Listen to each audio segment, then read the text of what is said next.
always, in the beginning, I do a little bit of an introduction. But instead of going through all the previous talks, and we are today at the 8th stage, the 8th step. We've done 7 so far, and now we're logically leading to the next topic. I'm not going to review all of them. You can listen to the recordings, or there are excerpts also on my YouTube page where you can just have a general idea, if you have started just now listening to this, what we have discussed so far and what's the whole logic behind me choosing to concentrate on one particular planet and tell you how this 7-year period of life, every time it's about another 7-year period of life, why I believe that this has something to do with the themes of that planet. And it's like the moment in life when we all have the chance to really understand what that planet is trying to teach us as a function, as a thing that we would use anyway throughout the whole cycle. And also why I'm pairing the planets, in a way.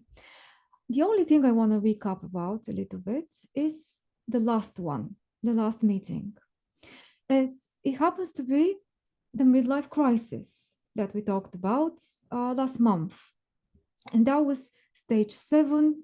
In a way, that's middle of the cycle, middle of the series of talks, as well as I'm planning to do 12. And we can think of that as really the turning point in life where we stop growing up physically, emotionally, maybe as well. And there is like a slow process of regeneration that starts from there. And it really turns things around. That was a moment of revelation, of quite a lot of revelations. Because if you remember that stage 7 in astrology refers to the sign Libra and to the descendant of a chart, that's the point opposite the ascendant, where the chart is split in 2 equal semicircles. That's really the middle of the road.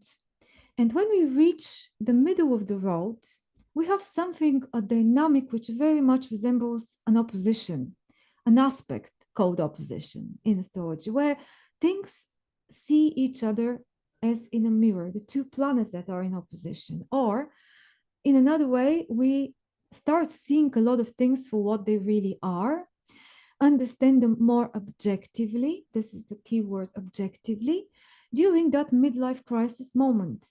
And if you go back to it or remember what we spoke about, there are so many aspects of planets making aspects to themselves, so coming to a certain stage today of their cycle of transits, especially Uranus opposite Uranus, that are causing this wake-up feeling.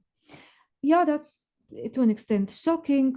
It speeds up the feeling of time. We are starting to recognize that now or never certain things need to happen, that if we have been neglecting changes that we need to introduce in our everyday life or stuff that we have been putting up with for years, when the midlife crisis comes, we are at that moment of explosion. Many people do really explode out of a sudden, and to the surprise of those that are around them and to themselves. And in a way, almost cling to the opportunity of changing their life. Sometimes that doesn't really happen very successfully. Sometimes it leads even to more trouble because there have been missing steps before that moment. Certain lessons hadn't been learned, things hadn't been experienced in the logical sequence of growing up. We haven't resolved issues with our families, with our childhood experiences, and these have dragged and not allowed us to pass from one stage to the other. So we're dealing very, very speedily and suddenly with all this during the midlife crisis. So that was age 42 to 49. And why am I repeating all this? Because today, this one, the next one, will be very much about, so what happened? What was the result? What did we now receive or fail to receive from everything that we initiated as an explosive counteraction or change of direction or some sort of rebellion during the midlife crisis? Where did this lead us? And not only in terms of the circumstances, how did our circumstances actually change, but also what sort of conclusions we can now make about what happened and where is this now leading us? Because the previous one, it is with all of them in a way like this, but the previous one here really serves as a foundation of this one. And we started a new pair of planets last month. That was the pair Mars Pluto. I go like that. So every 7 year period dedicated to one planet, but that planet is part of a pair. So we had Moon Saturn in the beginning, then Mercury Uranus were another pair.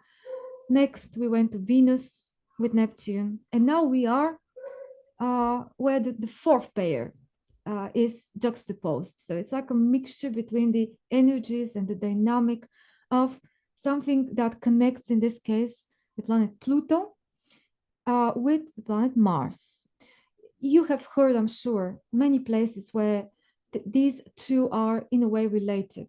That Pluto was some sort of different expression of Martian principles, that maybe some say, and that's something I got from Dane Rudger again, that maybe it makes sense for Pluto to be ruling Aries if we follow the logic of Neptune being connected to Pisces and Uranus with Aquarius. But let's not concentrate on the idea of rulership. That's not the point here. It's more like connected symbols, symbols that can relate to each other. You know that when we talk about rulership, which is more of an ancient concept, more belonging to the astrology of traditional techniques, one that I'm not so much interested in and not so much mixing with my way of presenting what I'm sharing with you, which is a bit more psychological, a bit more humanistic, more modern in a way. But when we talk about rulership in the old ways, it's a bit like we know that the outer planets, Uranus, Neptune, and Pluto, don't really belong to the solar system properly. They are a bit out of it. They are part of it, but they are more like, Roger says, the aura of the solar system, which otherwise are just the planets up to Saturn. So let's not assign these three to planets. We don't have to, or to signs. We don't have to necessarily.